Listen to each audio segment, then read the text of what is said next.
in 2005, the biggest storm to hit American soil since they started recording that hit New Orleans. So Hurricane Katrina hit New Orleans in 2005. Yeah.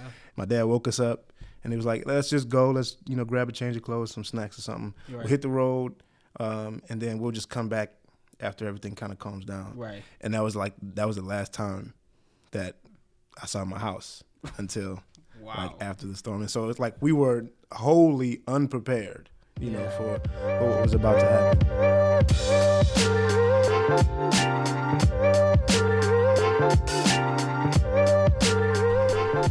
Hey, welcome back to the Faith Ignite Show, guys. Thank you so much for tuning in for today's episode. And we have a treat for you, but before we jump in, there's a few things I just want to remind you guys of. If this content is helping you in any way, shape, or form, consider partnering, subscribing, liking, and sharing this message to whomever you think will benefit from this, because the end goal for us is to be able to share these stories with people around the world that need them. And so, like I said, like, share, subscribe, send it to a friend so they can be able to hear an amazing podcast so their faith can be built and they can believe God for greater. And so with that being said, we're just going to go ahead and transition. But before we go ahead and dive into this conversation, today's guest is very important. We met him about 2 years ago. We met him about 2 years ago at our home church. And this gentleman has been an inspiration. I mean, he has a gift. I'll leave it at that. He has a gift. Originally from New Orleans, Louisiana. That's right. Moved to Tulsa back in 2005, and has been using his gift to glorify God ever since. And so, without further ado, please help me welcome Mr. Ryan Crawford. Thank you, man. It's good. This is good. It's good to be here. I'm glad to be a part of this. Thank you so much, first and foremost, for hopping on the podcast with us, man. We appreciate it. And like we know, people will be blessed by listening to this story. And so I hope so. Just kind of first off, like just as we dive in, who is Ryan for someone that doesn't know? Yeah. So Ryan is first the husband of Devin. That's my wife. Good call. Going on. Yeah, that's first, man. That's my baby. We'll be married 12 years in April. Okay. And so, but my story is long, and so I've gotten better over the years as at telling it shorter. Yeah. But a big part of my story and a big part of what has helped me to stay firm and sure in what I'm doing. Yeah. And just kind of reassure myself of what God has called me to do. A big part of that is actually something that was really difficult in our lives. And so my family, we were all in New Orleans. Like you said, I'm from New Orleans. I'm born and raised New Orleans. Saints, Tigers, Pelicans, everything. It's all. I always got something Saints on or something Saints going on in my head, whatever. That's why I got the shirt on right that's now. That's right. Hey, man, it's not a game over here, But so I born and raised there, grew up there. For a lot of people who may know or might remember, in 2005, the biggest storm to hit American soil since they started recording that hit New Orleans. So Hurricane Katrina hit New Orleans in 2005. Yeah. And we were there. I had just started my first year of college. I was 18 years old.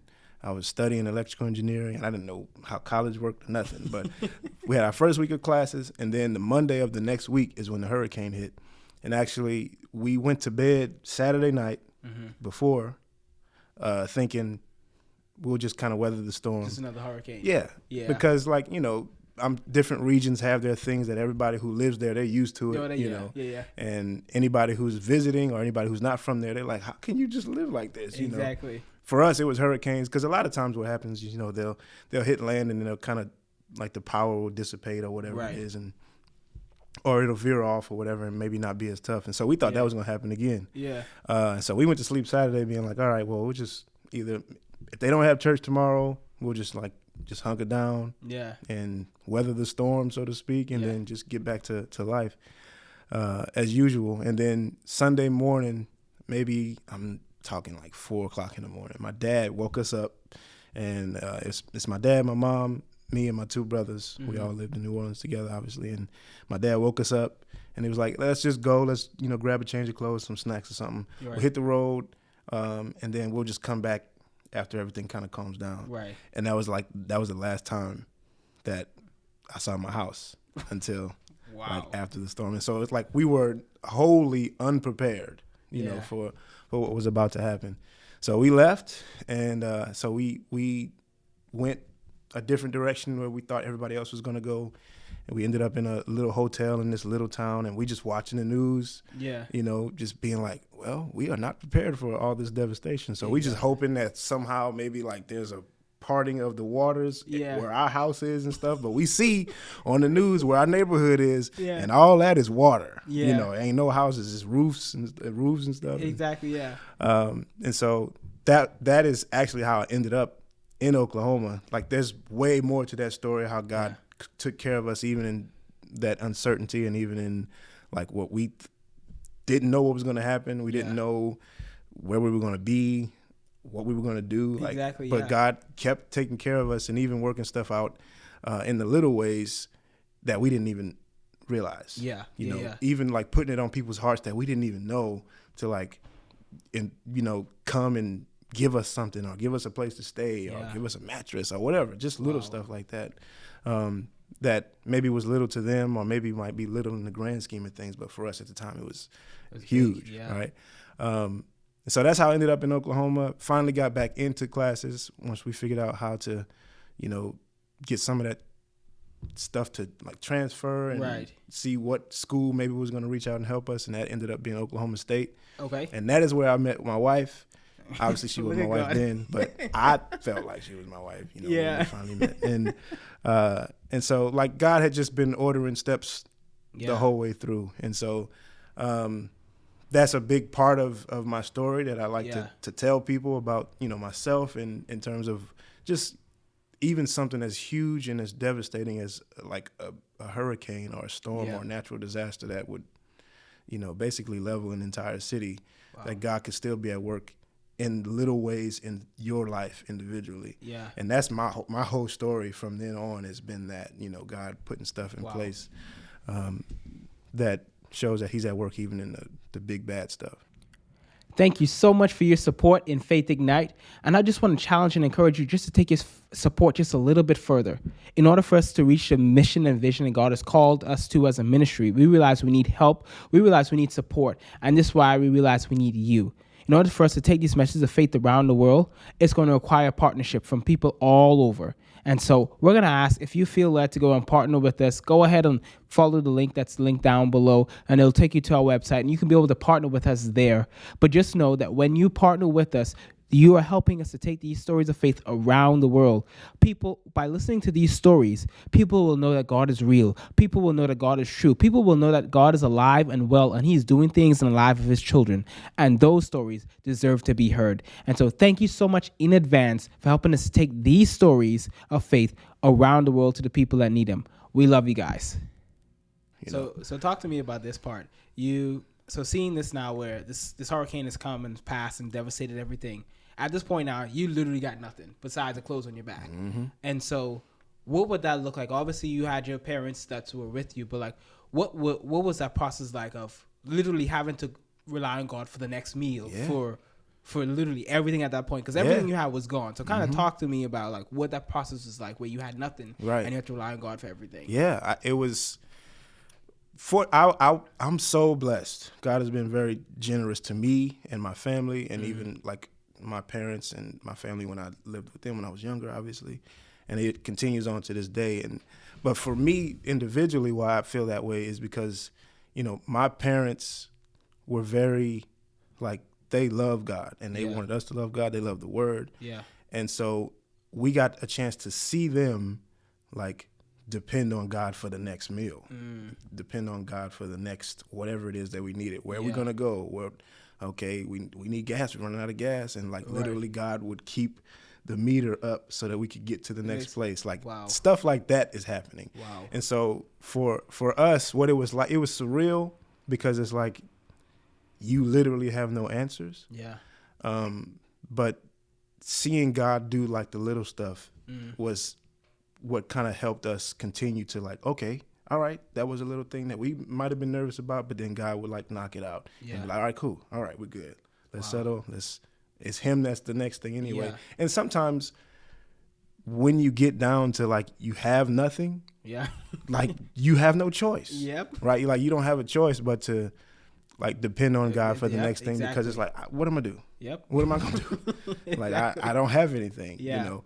And so we kind of were forced to do that in a sense. And I would say for myself and my family in that situation, and then for anybody else who might find themselves in a situation like that, like there is joy in it, especially looking back. But even then, you can find joy in it, because it's like God is trying to get you to that point to where it's like you have no other choice. Yeah. Right. And that's actually him working that instead of maybe the world, or sometimes we want to blame it on the enemy or whatever it is. Yeah. But when you get to that point, like that's actually a good point to be in your heart. Yeah. Even if it doesn't feel good on the outside, because God's doing something and he's trying to tell you something, you know. And that, so that was what it was like for our family. And like literally we'd be at a spot where it's like, okay, well, we don't know where we're going to stay. Yeah.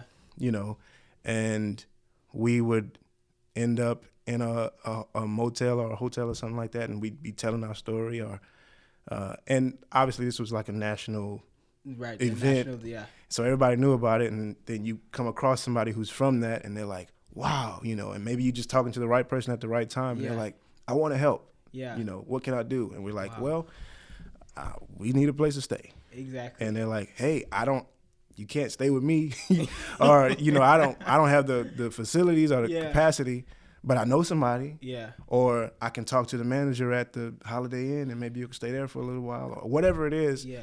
And it's just us being wherever God has us, and being like, listen, you can't force it at this point. The only thing that you have a choice in is like, all right, I got to trust God, and am I going to trust him or not? It's no point in not trusting him at this point. Yeah. Because it's like, it's him or nothing. So, you know, you talked about it interestingly, and I know for sure people go through this on a constant basis, but I want you to talk to that person that's on the other end of this podcast, and on the end of that camera, but that person that has done everything that they can, and at that point they have nothing left to do but to trust and wait on God. Mm-hmm. What does that in-between process look like when you know there's nothing that you can physically do to control the situation? Mm-hmm. But you talked about like there's a joy in the middle of the process. You got no money, but you know this needs to come through. Mm-hmm. There can be two approaches I believe you can have to that, where you can be like, complain like, come on God, like why is this not working? Or Father, I trust you. Mm-hmm. Like talk to us about talk to that person that's in that season where they're now having to do the hard thing and wait, even when they want to get it now and get it done now. What does that look like? There's a lot of stuff out there, a lot of encouraging words out there about people being in seasons like that. And for me, there is C.S. Lewis. He wrote a book, and in it, he wrote a lot of books, but in this particular book that I read pretty much every year, he's talking about prayer.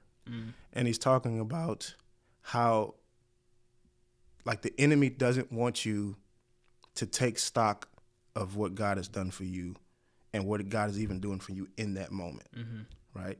And so, for instance, if you're feeling stress about the future, what the enemy wants to do is keep you focused on the future.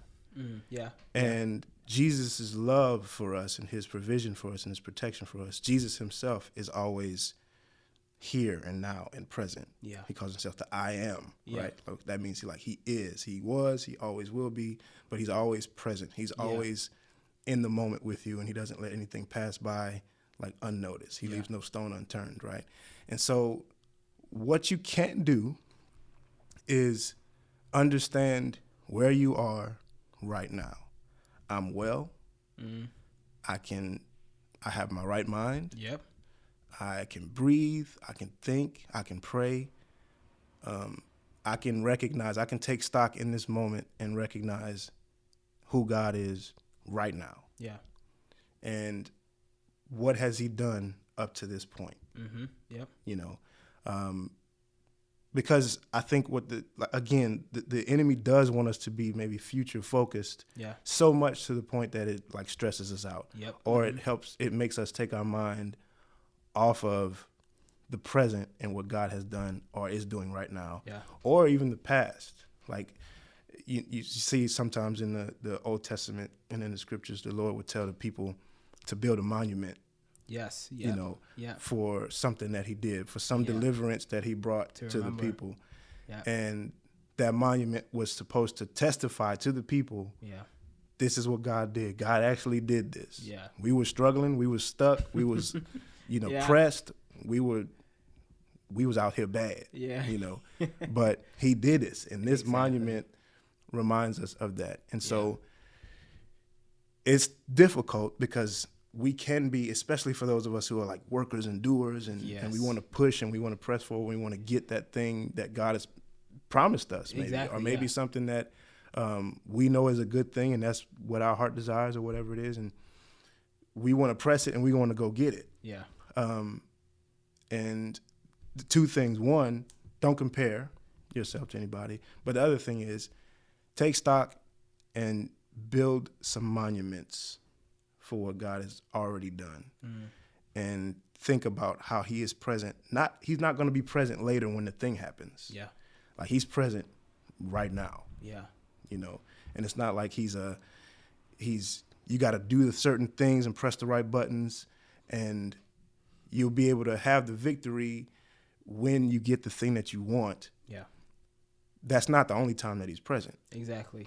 In fact, he's present right now and he's as close as you need him to be right now. Exactly. And I know, and you don't have to wait for that, for the future thing. The victory is not necessarily always in the thing, but it's in the fact that we can be like present with God like right now. Yeah. Even when it feels like nothing's happening yet. Exactly. Right. That's it. Man, and I think about this, the scripture, even Jesus said, why do you worry about what tomorrow shall bring? The lilies, they are here today, gone tomorrow. Mm-hmm. How much more do you think your Father knows and takes care of you? Yes. And I'm like, it's very easy to start thinking like, well, I need this or I need that. But like, I'm constantly reminded of that verse where Jesus is like, why do you worry about this stuff? I take care of the lilies, the things that are here today, gone tomorrow. I take care of the birds. They don't labor, they don't toil, but yet every single day they have food. But we are like, okay, where's the next meal coming from? Or I have to pay this bill and I have to pay that bill. Granted, like your situation is valid. Absolutely. But when it comes to the point of you having to decide which takes priority, you always got to remember God is greater than all. He's bigger than any single thing that you can throw at him. Yeah. And so I'm always reminded of that verse because at the end of the day, he's the one that can do the impossible. Yeah. He's the one that can do the thing that no man can think is at the end of the day can happen. He's the one that gets it done. Yeah. He owns it all. Yeah. You know what I'm saying? Like it's exactly like this is all his. Yeah. And like if you think about like there might be some science people out there or whatever, but if you think about just like the size, the vastness of like the universe, or maybe even if I shrink it and just say our galaxy. Yeah.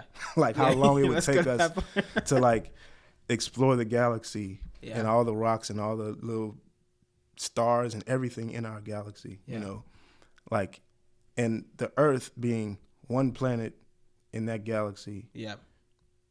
And you see how big it is and how he's ordering everything. He can definitely handle whatever it is that we're thinking about. Yes. You know what I mean? Yeah. And I'm reading Daniel right now. Okay. Yeah. Yeah. And I'm a couple chapters in, and this is like, you're kind of establishing who Daniel and the other three Hebrew boys are. And what Daniel is about is basically God's sovereignty over all kingdoms and over everything. And at the time, there's the Israelites are in exile, and the king is not a godly king, but God uses that time to show Daniel and the whole kingdom that he is the one who is in charge of everything. Yeah. All the kingdoms rise and fall at his behest. Yeah. And so when I can kind of broaden my perspective a little bit, because what the easy thing to do is obviously is to kind of narrow in and focus in on the thing that we want to happen, or the struggle that we're dealing with at the moment, or the strife in the relationship, or whatever, whatever it is. The easy thing for us to do, because that's all we know. Yeah, that's all that we can. You can only know what you know. Right. Right. And the easy thing for us to do is kind of zero in on that. The better thing, the wiser thing, and I think the better thing for our hearts to do is to broaden your perspective and be like, all right, this is an issue for me. Exactly. And I understand that, and it's not invalid. Like, God understands it's an issue as well. Yes. And he cares. Yeah. But then you'd be like, okay, God cares. Who is God? Broaden my perspective. Oh, God is the one that's in charge of all this. Yes. You know, God's the one that owns all this stuff. He's the one who knows how everything operates. Yes. Because he set it up. Yeah, you put things into perspective. All right, so he cares. So I know he got it. Yeah. You know, I remember my mentor would tell me, you don't tell God how big your problems are. You tell your problems how big your God is. Yeah. And when you put that into perspective, you're like, well, I mean, what's $1,000? I mean, Solomon had all this money. Mm-hmm. Like the God that created the galaxy, like you talked about, is the one that I have him on my side. Yeah. And when you put that into perspective, you cast aside that worry real fast, because you're like, in the grand scheme of things, this is nothing compared to him. And I always remember that. Don't tell your problems don't tell God how big your problems are. You tell your problems how big your God is. I love that. Yeah. Yep. Man, and it's awesome to know, like, this is what the Bible talks about: the just shall live by faith. This is the things where you don't know what's coming, but you know that even when you move, God's still with you. Like, think about it with Abraham. Yeah. God told him to leave everything he knew. So he had family, he had wealth, he had all that he had all that there. And God said to go to a land. All right, like, if God tells you to go, okay, I want you to move to California. Okay, you want me to move where? Where in California? Rodeo Drive. Okay, you got locations. God says move to a land that I will show you. No GPS. You didn't tell him. Yeah. Just pack up, start walking. Yeah. Go east or wherever he told him to go. And I was like, man, that took some faith, because at this point, like, you're just moving. You just going. When if someone that came across him on the path, where you going, sir? I don't know. I don't know. I'm just going where God tell me to go. And who? I think about it. Exactly. God. Yeah. And you think about it, it's like, that's crazy. Yeah. But the Bible says the just shall live by faith. And I'm always reminded too, whenever there's something that comes up in life, like, where's my faith going to be at? Is my faith in God, or is my faith in the thing? Is my faith going to be in something that I can't see, or is my faith based on what I can produce? And even in that mindset, when it comes to, like, money or something, whatever, we have the tendency of trying to take God out of the equation. Like, what could I do? What could I do? Okay, I need $1,000. Okay, what could I sell? What could I do? How can I make extra money? Instead of, God, I need help. And then at that point, we realize we take ourselves out of the equation. We invite God in. Yes. It makes it a whole lot easier. Yes. Yeah. A whole lot easier. I think a huge part too of experiencing these moments that are, they feel like trials, they feel like struggle, is like a big part of that too, for the believer particularly too, is this is something that enriches your life. Yeah. Even as it feels like a struggle. Yeah. The Bible says, count it all joy when you face various tribulations and trials of all kinds. That's hard to do, though. Yes. But let me tell you why. It says do that because the testing of your faith produces patience. Yeah. It produces perseverance. Yeah. You are mature. You lack nothing at the end of this testing. Yeah.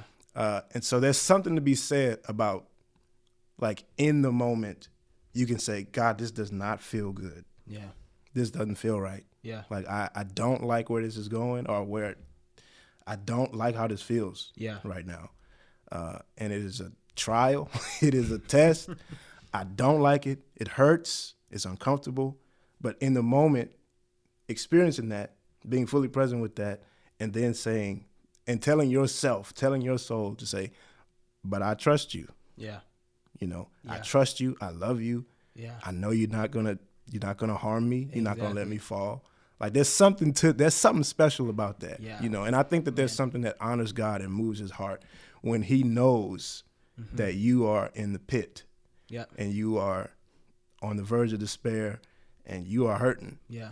But you choose not to listen to the hurt or allow the hurt to tell you that God is something that he's not. Yes. And you endure the hurt, you experience the hurt and say, God, this hurts. And I trust you. Yeah. At the same time. Like, that's something special. The scriptures talk about how he's not going to He's not gonna snuff out a flickering candle. Yes. Yeah. And that means he's patient. He's gentle with us. Exactly. And when we are contrite, or when we're humble, or when we're brokenhearted, like that's when he's near. Yes. You know. So there's something special about that. There's something that moves God's heart when we decide within ourselves that we're gonna go through this, and this stinks. Like this, I don't like this at all. Yeah. And I trust you.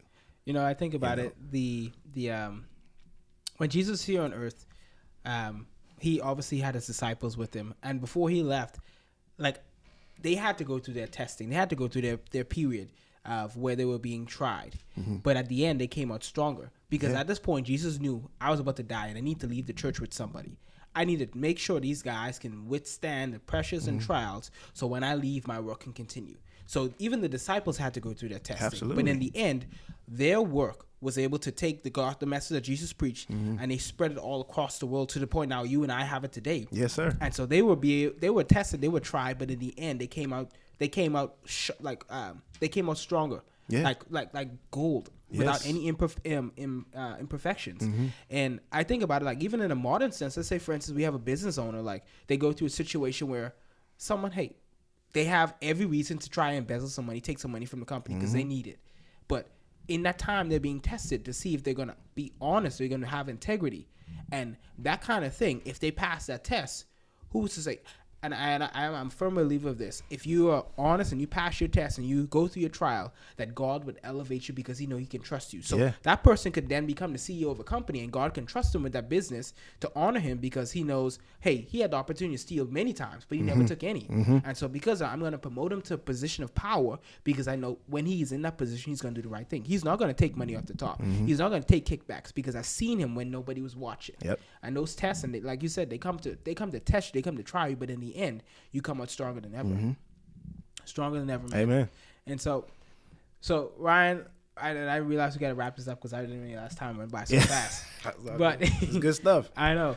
But if there's one thing that you can tell someone that's listening on the other end of that camera or on the other end of this microphone, what would that one thing be that you would tell your younger self that you can go back and change? Or if you can do it all over again, you would do? That's an interesting question, because I think what I'm about to say now is probably a result of me living like the life I lived. Yeah. And so it's kind of like, I don't know if I want to change it, but to give someone else advice. Yeah. I have always been interested in God's relationship to people, to humble people, God's relationship to humility in general. And you see it over and over in the scriptures. You see that God exalts the humble. Yes. Yeah. That he won't snuff out a flickering candle, that he wants a broken and contrite heart. Yeah. Even if you look at the life of Jesus, the way it started, like, he was born in a barn. Yeah, he was a king, but born in a barn. Yeah. Yeah. Like, there is something, I think, just really special about humility. Yeah. And so even when he was walking the earth, he kept saying stuff like, hey, when you pray, don't go pray like in the street. Yeah. Like, pray in your closet. Yeah. He's like, when you give to people, don't announce it. Don't blow the trumpet. Like, don't even tell your right hand what your left hand is doing. Exactly. You know, he's just drawn to that. Yeah. You know, because I think humility is not pretending that you're not as good at something as you are, or pretending that you're nothing when you actually are something. Because, like, for instance, like, I'm a musician. Yeah. I've trained and practiced and been doing this for years. Yeah. So it makes no sense for me to pretend that I'm not good at it. Exactly. So, but humility is not me pretending that I'm not good at it. It is me recognizing my position in comparison to God's position. Yeah. It's me being low in spirit in an authentic way. Yeah. You know? Yeah. And so, like, chasing humility and opportunities to be humble, I think that's God has blessed that in my life. Yeah. And so that would be my, like that would be what I would tell anyone, to be like, if you have an opportunity to engage in humility before God or before people, you could serve somebody. Yeah. You can maybe you are that CEO at this point, but what can you do to show your humility? How can you serve somebody? How can you be humble before God? How can you at this point, as a CEO or somebody who's running something, like be like, but God runs it all, you know? And so I can be of low stature compared to him. That's something that's just, I think it's just really, really special. It's hard. Yes. It's hard. Yeah. But I think the Bible says, he speaks to that too. And he says, don't grow weary in well-doing. Yeah.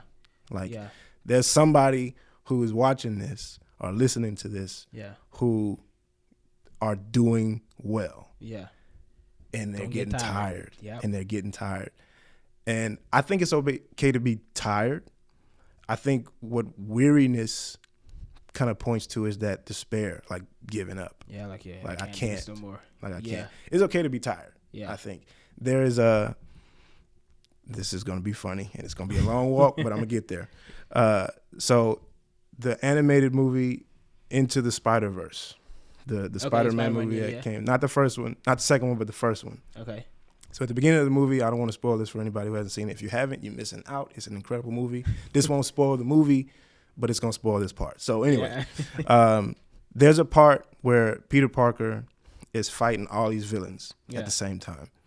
And every time he like kind of fights one off, another one like kind of pounces on him. Okay. And so he's just like getting it from all sides. And every time he seems like he's about to get the upper hand on one of them, another one comes out of nowhere.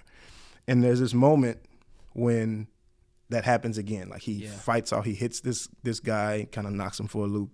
And then right when he's about to kind of maybe finish the fight, another one just comes and pounces on him and knocks him into this corner or whatever. And he just lays there for a second and he says, I am so tired. Mm. And then he gets back up and he gets back in the fight. Yeah. And I think it's okay to be tired. It's okay to acknowledge that. Be like, man, this is coming from all sides, or this is not happening right now. Yeah. Or the work that I'm being asked to do, maybe the time and energy that God has asked me to put into this thing, it's a lot and I'm tired. It's okay to be tired. Yeah. I think you can take a moment and be like, God, I am so tired. And then get up and get back in the fight. You know, wow. If you're weary, you'll give up. Yeah. But the Bible says don't give up. Yeah. And God knows you're tired. But again, that is the humility of being able to say, I don't have enough without you. Exactly. And so I'm going to admit this. I'm tired. I'm working. I'm doing what you asked me to do. And I'm tired. Yeah. And I need help. Exactly. And so then you get up and you go back over there with the confidence that you asked him for help. And he will help. Help you. Exactly. You know. Wow. And so that is something that even in that funny scene or in an animated movie, like I was like, that's it. Yeah. That's us. Yeah. You know, because this is not easy for anybody. Nope. The Christian life is not easy for anybody. Nope. Everything that we do is countercultural. Exactly, yes. It's counterintuitive to how the world, like everybody else is climbing on each other trying to get to the top. Yeah. And we as believers are trying to get to the bottom. Yep. You know, we're trying to do the opposite of what the world wants. We're giving up of ourselves. We're dying daily. We are taking up our cross. That stuff is tiring because that's not the way our natural selves want to live life. Yeah. You know, and we can't do that without God's help. Exactly. You know. Wow. So that's, don't get tired. Don't. You can be tired. Don't get weary. Don't give up. Don't give up. You know. Keep going. Well, Ryan, thanks so much for joining us, man. We really appreciate you being a part of this episode today, man. I loved it. Thank you. I was blessed because, like I said, we were able to hear stories of faith and be able to know that you got to keep going. You can't give up. You got to keep moving because God has called us to a lot more, man. Amen. So thanks so much for joining us, man. Absolutely. Well, ladies and gentlemen, This has been Faith Ignite. This has been Ryan with us as we sat here. We just kind of dissected what happened in Faith. But I want you to leave here encouraged. And last thing about housekeeping. If you're new here, consider partnering with us, liking, sharing, subscribing, sending this message to a friend that will be encouraged. Because when you do that, you help us achieve our mission and vision of taking these messages of faith around the world to the people that need them. And so, like I said, like, share, subscribe, send it to a friend. That way we can continue to get these messages out to the people that need them. And so we're going to sign off for now. But my name is Devon Williamson, and this has been Faith Ignite.